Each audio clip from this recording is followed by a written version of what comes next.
ಹೋಗ್ಲಿ ಬಿಡಿ ವೈಭವ್, ಎಲ್ಲರೂ ಅವ್ರವ್ರ ಕಾರ್ಡ್ ಪ್ಲೇ ಮಾಡ್ತಿದ್ದಾರೆ, ನಾವು ನಮ್ಮ ಆಟ ತೋರ್ಸೋಣ.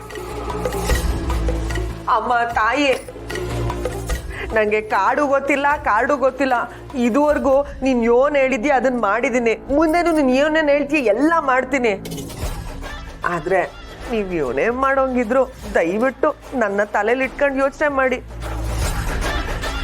ನಾನು ಅನ್ಕೊಂಡಿದ್ದ ಕೆಲಸ ಏನಾದರೂ ಆದರೆ ಮೊದಲು ಸಾಯಿಸೋದು ನಿನ್ನೇ ಕಣೆ ರಾಜಿ. ರಾಧಾ, ಏನ್ ಯೋಚನೆ ಮಾಡ್ತಿದ್ಯಾ? ನಿನ್ಗೆ ಹೇಳ್ತಿರೋದು. ನಿಮ್ಮನ್ನು ಬಿಟ್ಕೊಡೋಕ್ಕಾಗತ್ತಾ ರಾಜಿಯವರೇ? ಎಷ್ಟೇ ಆಗಲಿ ನಾವೆಲ್ಲರೂ ಯಾವತ್ತಿದ್ರೂ ಒಂದೇ ಅಲ್ವಾ? ಕಂಠಿನ ದಾಟಿ ಬಂಗಾರಮ್ಮನ್ ಟಚ್ ಮಾಡೋಕ್ಕಾಗಲ್ವಲ್ಲ? ಯಾಕಾಗಲ್ಲ? ನಮ್ಮ ರಾಜಿಯವ್ರು ಇದ್ದಾರಲ್ಲ,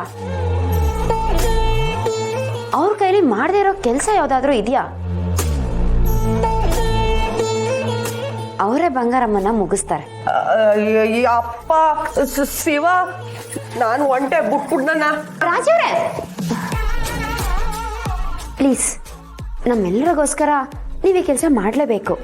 ಬಿಡ್ರಾದ, ಮಾತಾಡ್ತೀನಿ ಅಂತ ಕರೆದ್ಬಿಟ್ಟು ಇವಾಗ ಬಲಿ ಕೊಡ್ತಾ ಇದ್ಯಾ? ಹಾಗೆಲ್ಲ ಅನ್ಕೊಂಬಿಡಿ.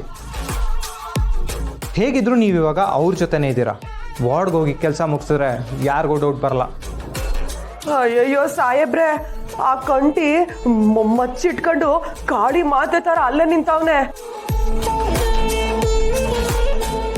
ಅವನ ದಾಟಿ ಒಳಗಡೆ ಹೋಗೋದು ಈ ಜನ್ಮದಲ್ಲಿ ಸಾಧ್ಯ ಇಲ್ಲ.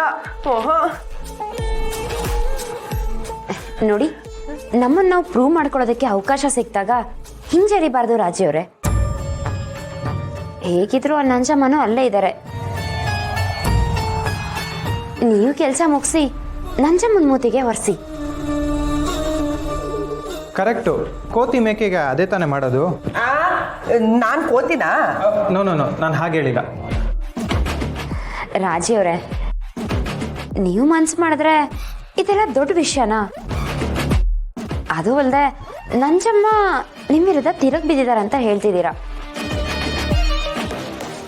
ಯೋಚನೆ ಮಾಡಿ ರಾಜಿಯವರೇ, ಇದರಿಂದ ಎಲ್ಲರಿಗೂ ಪಾಠ ಕಲಿಸ್ದಂಗೆ ಆಗತ್ತೆ. ನಿಮ್ಮ ಜೊತೆ ನಾವಿರ್ತೀವಿ.